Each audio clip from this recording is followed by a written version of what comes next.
Il mourut vers la 9e heure, 3 heures de l'après-midi. Le soleil commençait à descendre vers l'ouest.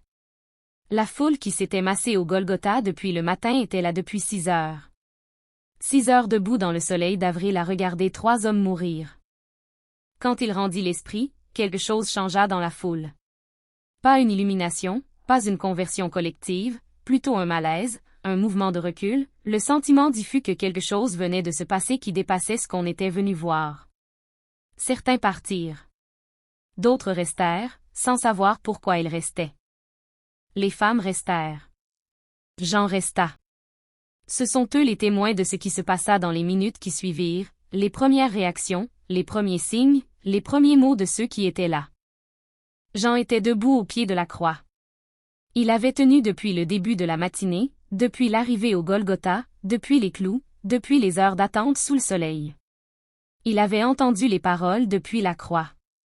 Il avait reçu la mer. Il avait regardé le coup de lance. Il avait vu le sang et l'eau. Ce qu'il ressentit dans les minutes qui suivirent la mort, il l'écrivit des années plus tard, avec la précision d'un homme qui n'a pas oublié un détail et qui sait que les détails ont une importance. Il nota le sang et l'eau. Il nota le coup de lance.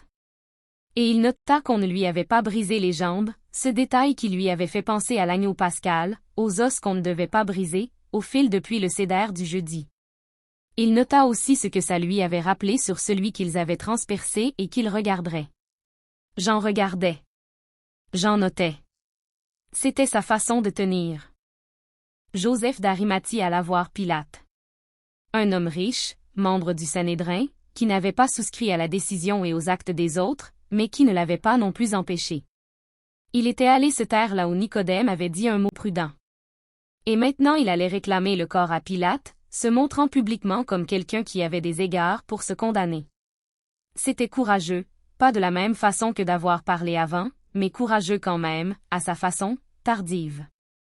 Nicodème arriva avec 100 livres d'un mélange de myrrhe et d'aloès. 100 livres, une quantité extravagante, digne d'un roi selon la coutume.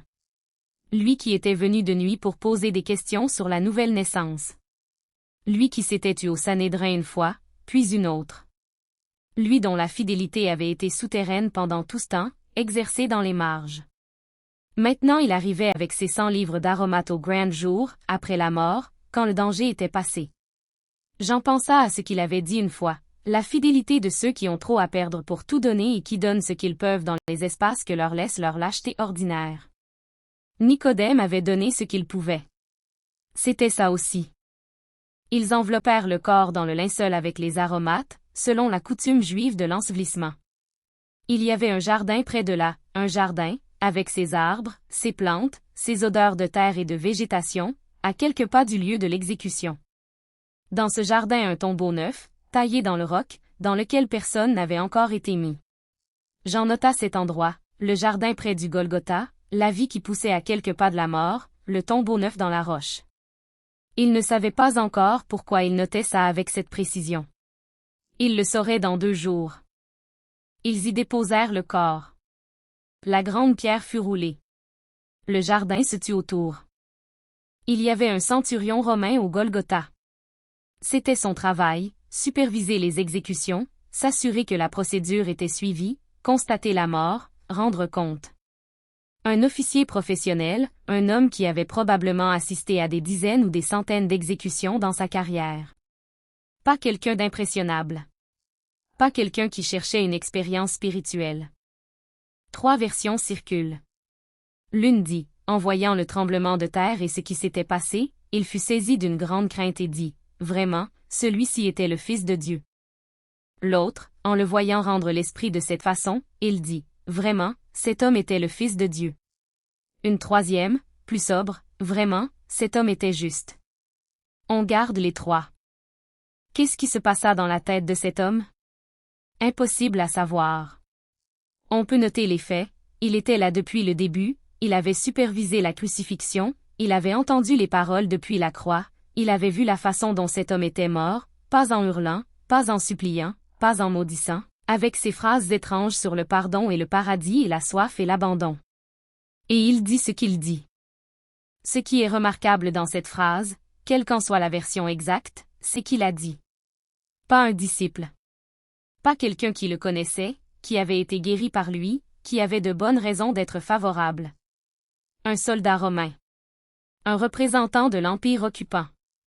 Quelqu'un qui n'avait aucune raison d'idéaliser cet homme et toutes les raisons de rester professionnel et indifférent. Il dit ce qu'il dit. On le laisse là, dans son armure, au pied de la croix, avec sa phrase. 3 témoignages rapportent que le voile du temple se déchira de haut en bas au moment de la mort. Le voile du temple, une tenture épaisse, immense, qui séparait le lieu saint du saint des saints, le lieu où seul le grand prêtre pouvait entrer, une fois par an, le jour de l'expiation. Une frontière textile entre les hommes et ce qu'ils appelaient la présence de Dieu. Il se déchira de haut en bas.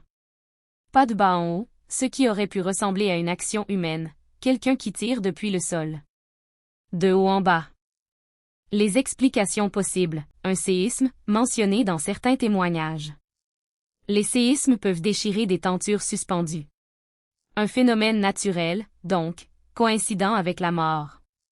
Ou autre chose, la lecture théologique qui voit dans ce déchirement la fin de la séparation entre les hommes et Dieu, l'ouverture d'un accès qui était fermé, la destruction symbolique d'une frontière. Les deux lectures ne s'excluent pas nécessairement. Un séisme peut être à la fois un phénomène géologique et quelque chose de plus, selon ce qu'on croit. Ce qu'on peut dire sans prendre parti, quelque chose se passa au temple ce vendredi après-midi. Les prêtres en service le virent, ou entendirent, ou constatèrent après. Ce n'est pas une invention pure, quelque chose que les contemporains, vivant à Jérusalem, auraient pu démentir. Jérusalem continua. C'est ce que font les villes, elles continuent. Les marchands fermèrent leurs étals pour le sabbat. Les familles rentrèrent pour le repas du soir. Les pèlerins de la Pâque commencèrent à faire leurs préparatifs de départ, il y en avait pour plusieurs jours de route pour certains, il fallait s'organiser. La vie normale de la ville reprit autour de la mort comme l'eau reprend autour d'une pierre qu'on jette. Certains parmi ceux qui avaient assisté à l'exécution rentrèrent chez eux différemment qu'ils en étaient partis. Ils s'en retournaient en se frappant la poitrine, un geste de deuil, de contrition, de quelque chose qui n'est pas nommé exactement mais qui ressemble à une reconnaissance tardive. Ils avaient vu quelque chose qu'ils n'arrivaient pas à mettre dans une case. Les disciples cachés dans leur maison et leurs greniers apprirent la mort par fragments, des gens qui frappaient aux portes, des mots murmurés dans les couloirs. La confirmation de ce qu'ils savaient déjà sans le savoir. Pierre apprit ça avec le coq encore dans la tête.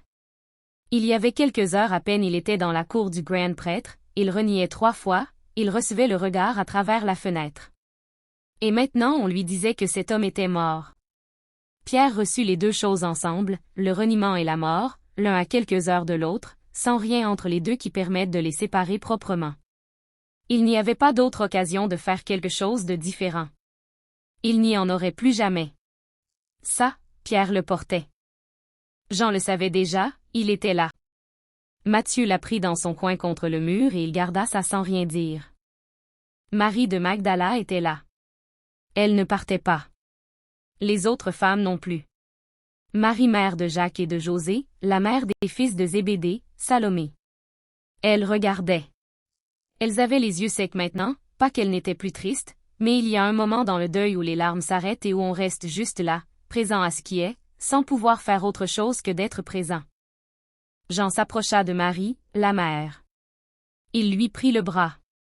Ils descendirent ensemble de la colline, lentement, dans la lumière de fin d'après-midi. Elle ne dit rien pendant la descente.